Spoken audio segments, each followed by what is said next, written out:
Hello, welcome to this week's Kids Online.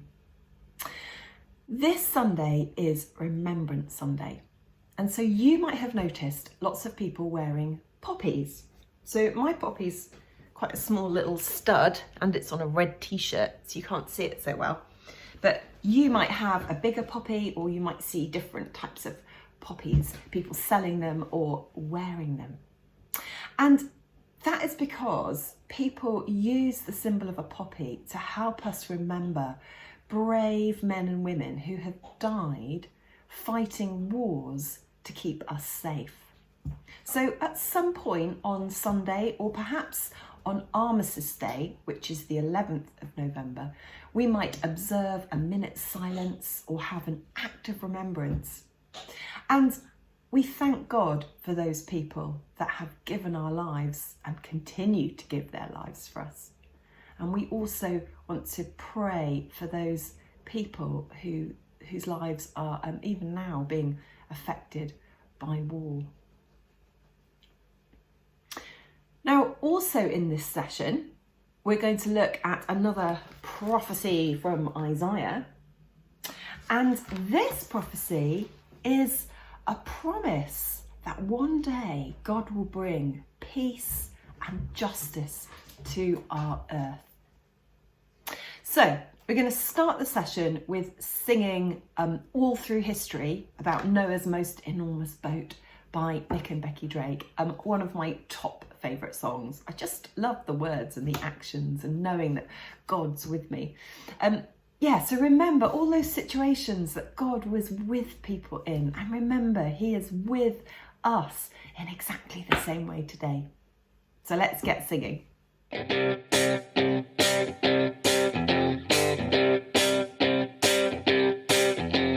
Noah built the most enormous boat that kept the birds and animals afloat.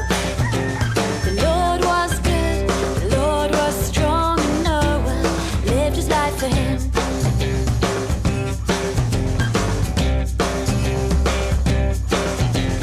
Moses led his people through the sea, taking them away from slavery. The Lord was good, the Lord was strong, and Moses lived his life for Him.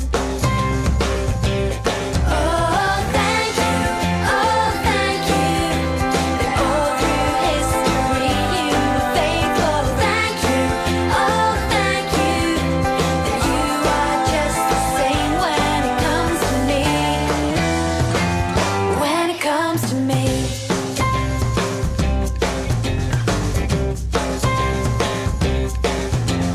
David fought Goliath and he won. A humble shepherd boy became a king.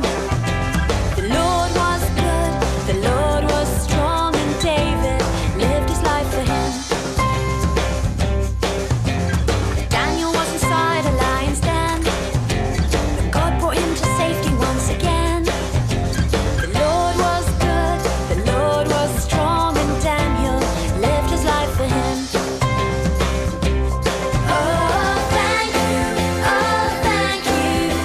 that all through history you were faithful. Thank you, that you are just the same when it comes to me. When it comes to me.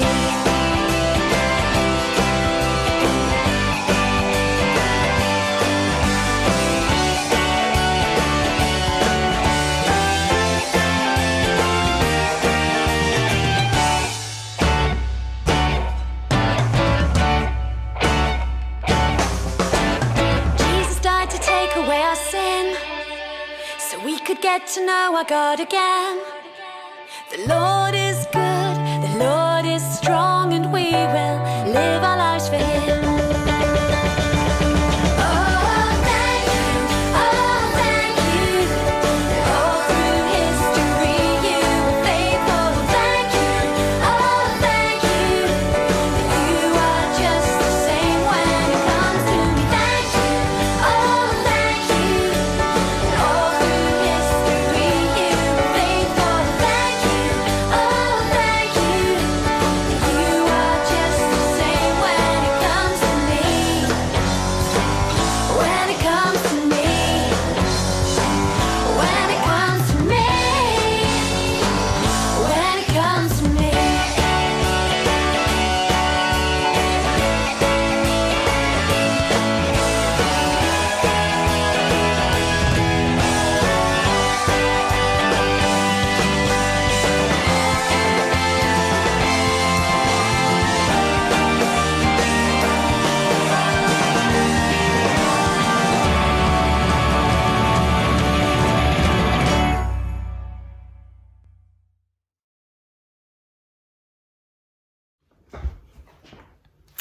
So do you remember we've looked at some of Isaiah's prophecies, and the one we're looking at today, it's a bit like a riddle or a clue. Prophecies were like that sometimes.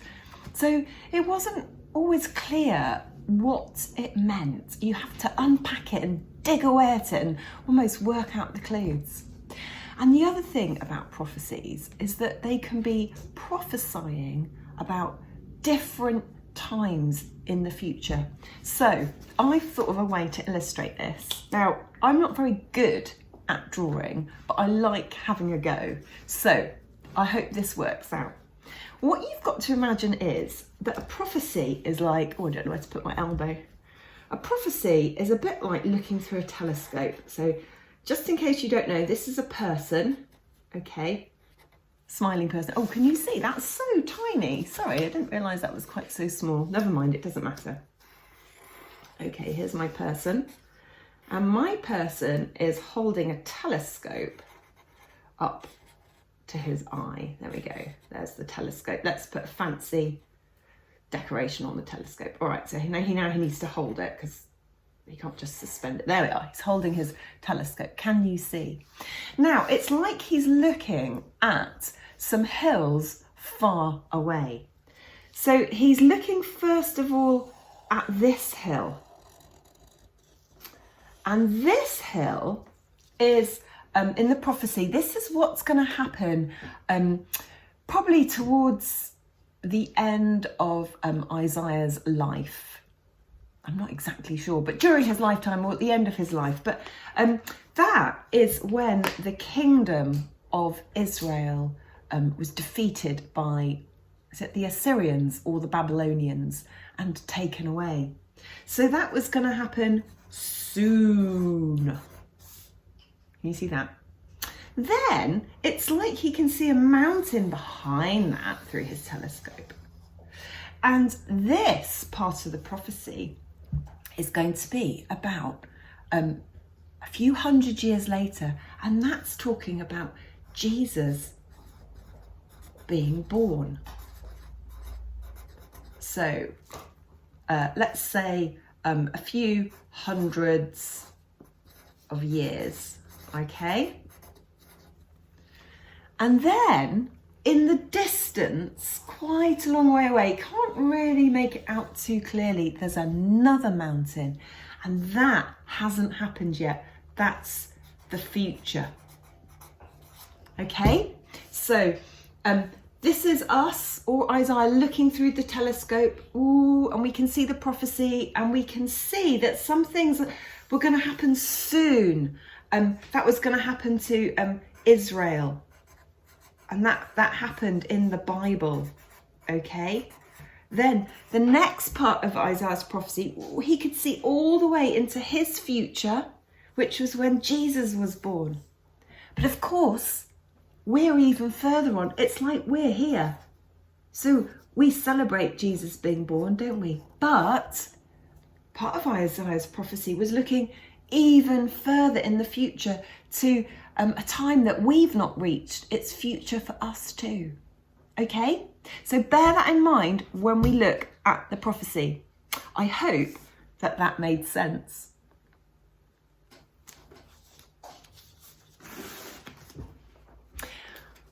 Let's hear parts of the prophecy that we're going to work out what it means. It says this in Isaiah 11.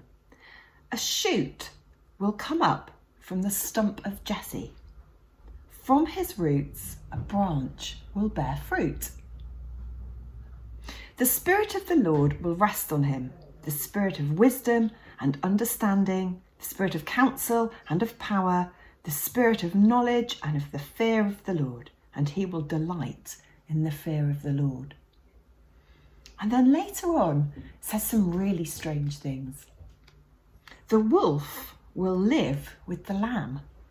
The leopard will lie down with the goat. The calf and the lion and the yearling, I think that's a young animal, together. And a little child will lead them. Now that all sounds a little bit strange and it needs unpacking. So The first thing I did was I went for a little walk in search of tree stumps. But can I just apologise now? My dog came with me, and whatever I looked at and found interesting, he thought was interesting too, and weed on it. Sorry. Let's have a look at this tree stump.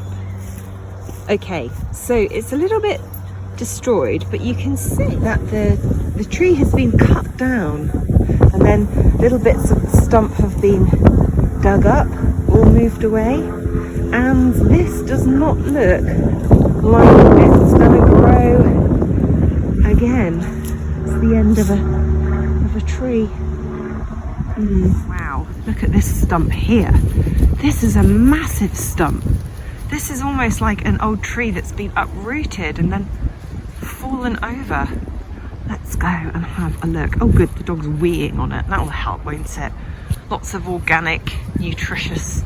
Or is it a tree stump? Just be part of a tree.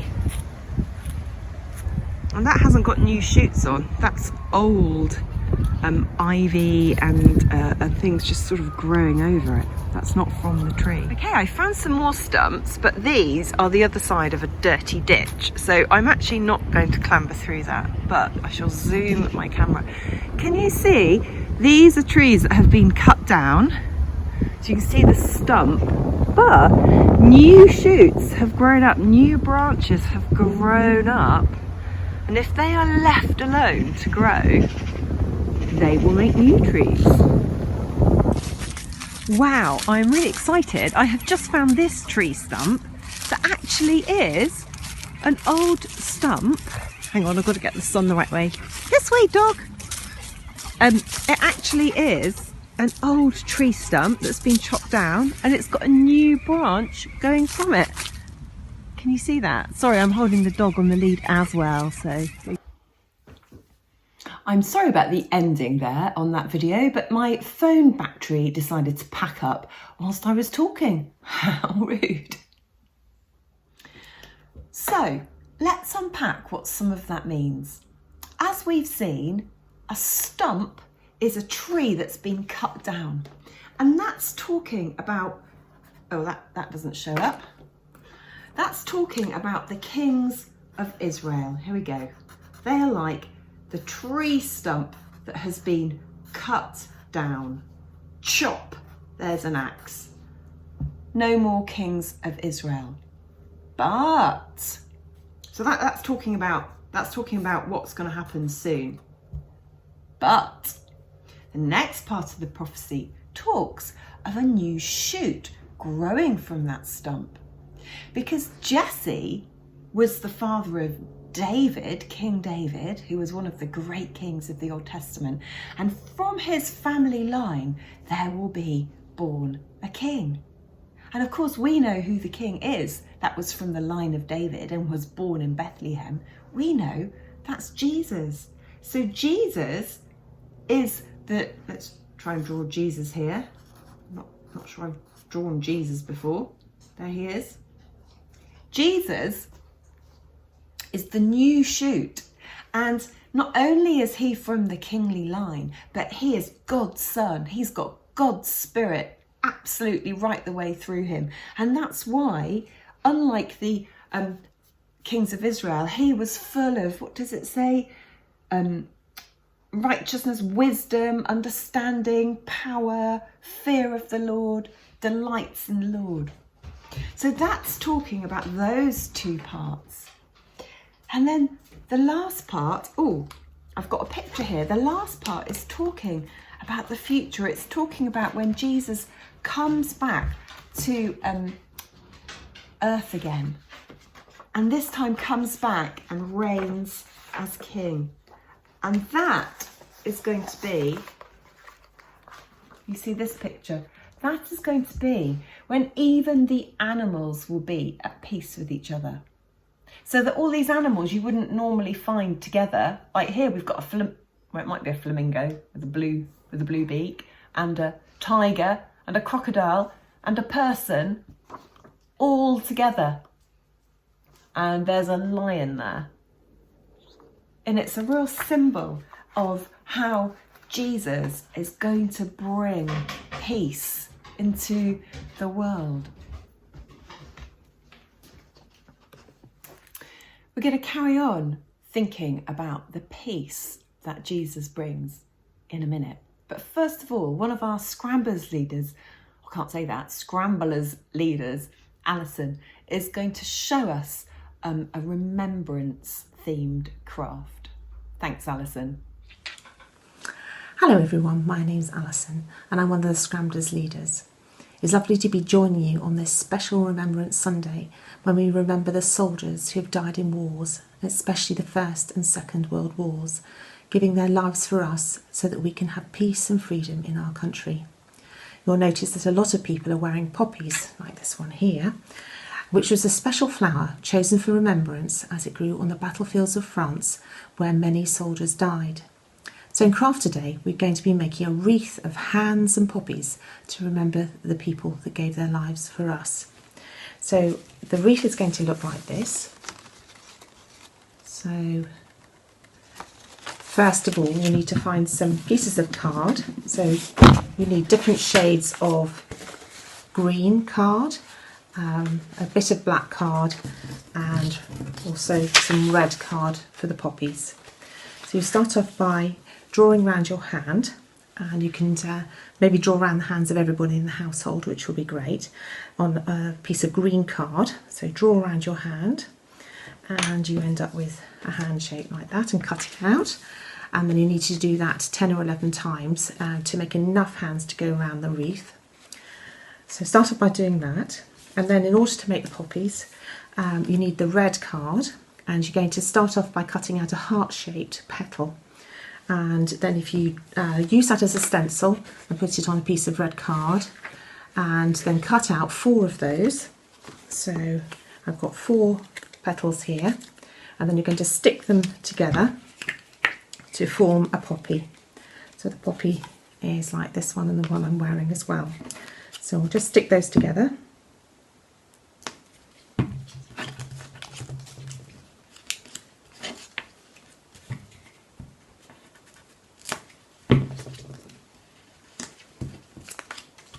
Okay, so that's 4 petals, like this.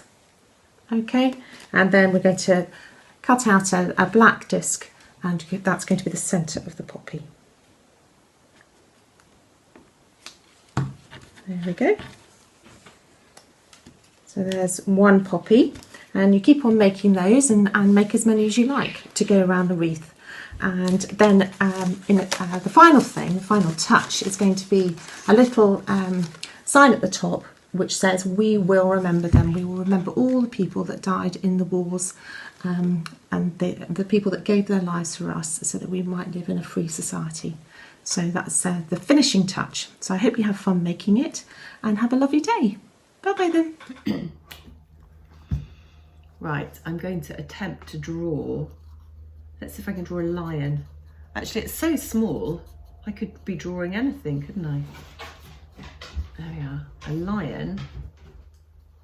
You see that? I'm going to hold it up really close. Not because it's a very good drawing, but because it's very frustrating. There we are. And a lamb.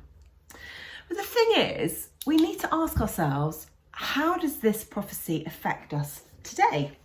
Because obviously we all long for world peace, and that is what God has promised us will happen in the future.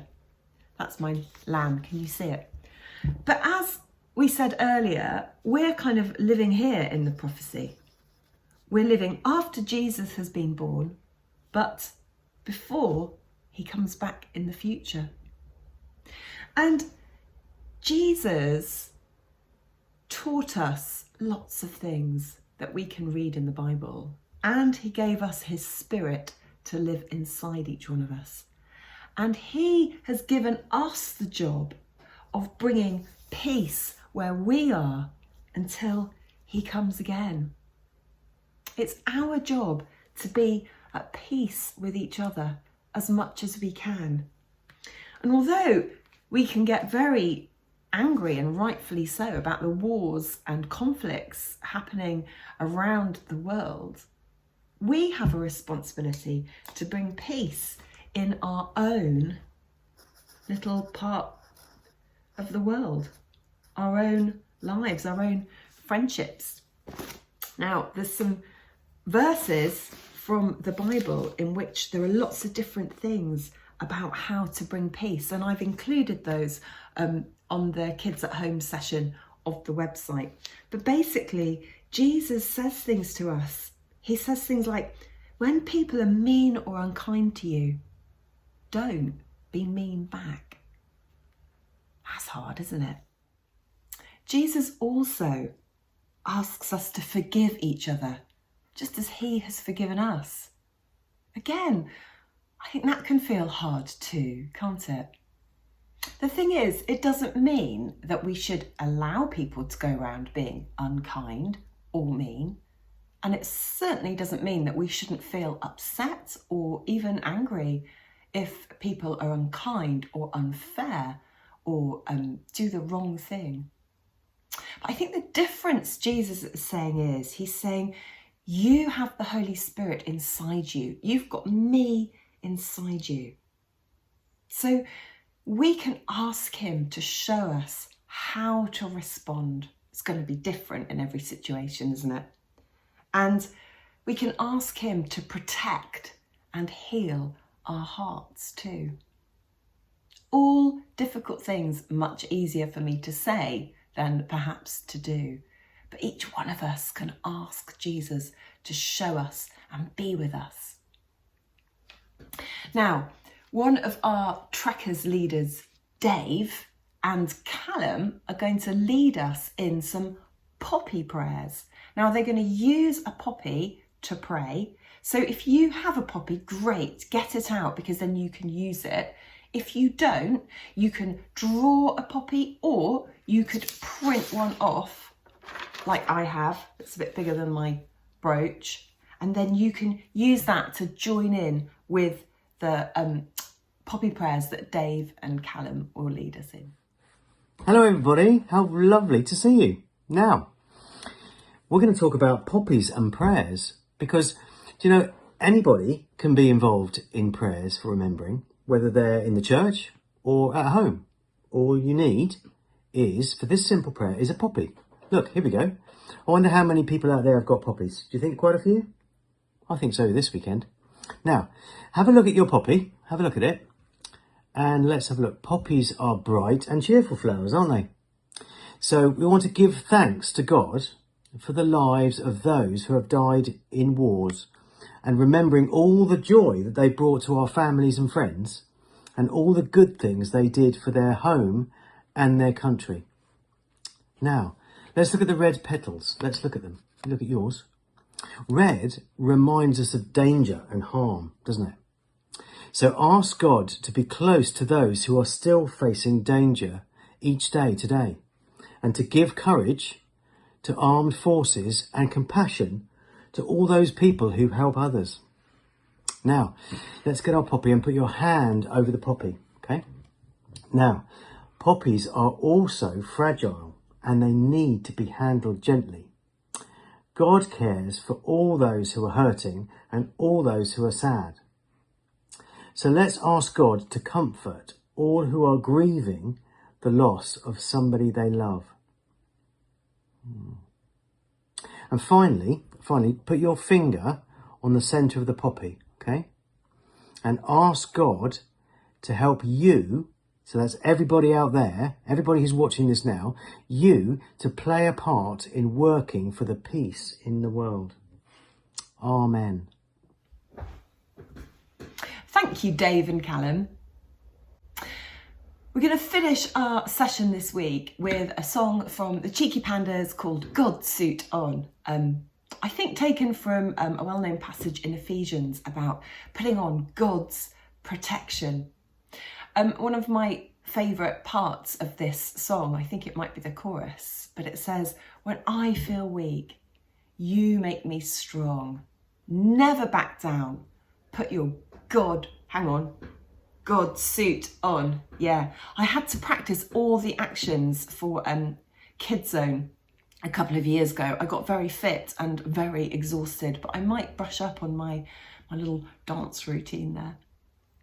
So remember, as you go out into whatever you do this week, you have got your God suit on.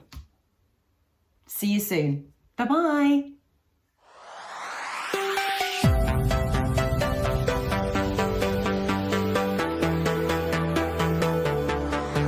Every morning when I wake, I get ready, got my armor for the day.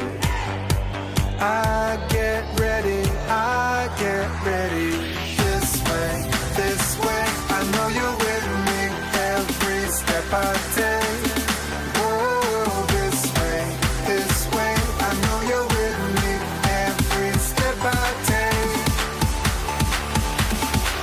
I got the sword of the Spirit, the shield of faith, the belt of truth around my waist. When I feel weak, you make me strong, never back down. I got my God suit on.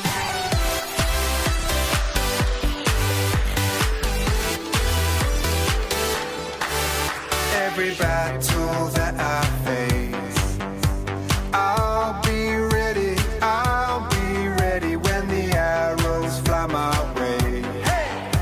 Hold me steady,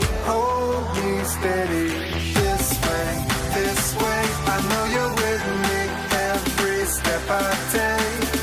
Oh, this way, I know you're with me every step I take. I got the sword of the Spirit, the shield of faith, the belt of truth around my waist. When I feel weak, you make me strong, never back down. I got my God suit on. Your saving grace will guard my head. Your righteousness like a bulletproof vest. These good new shoes were made to run, never back down. I got my God suit on, never back down. I got my God suit on. Hey!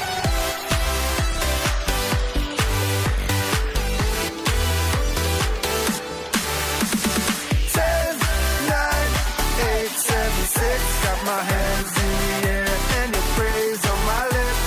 5, 4, 3, 2, 1. Every battle I face, my God has won. 10, 9, 8, 7, 6. Got my hands in the air and your praise on my lips. 5, 4, 3, 2, 1. Never back down. I got my God suit on. This way, I know you're with me every step I take. Oh, this way, I know you're with me every step I take. I got the sword of the Spirit, the shield of faith, the belt of truth around my waist. When I feel weak, you make me strong, never back down. I got my God suit on. You say